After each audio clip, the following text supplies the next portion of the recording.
thanks for watching. Obviously, we had a great day yesterday. It was our first pull of the year, so never kind of know what's going to happen, and that kind of stuff. But actually, it turned out really, really good.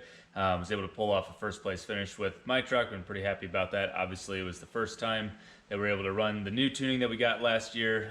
Because of the fact that the transmission broke at the end of the year, we weren't able to actually get it hooked up to a sled to see how it would do. So this was the first time here, and actually ran very, very well.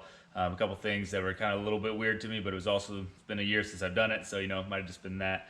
But super, super happy with how it ran. So I am building a new weight bracket for Workstock pulling and that kind of stuff. We have 1 or 2, maybe 3 to 4 more pulls this year. Totally depends kind of how far we want to travel and what pulls get canceled, what don't, and that kind of stuff for the rest of the year. So totally up in the air. Hopefully get at least a couple more in yet, but we'll see what happens, guys. So thanks for watching. Have a great day.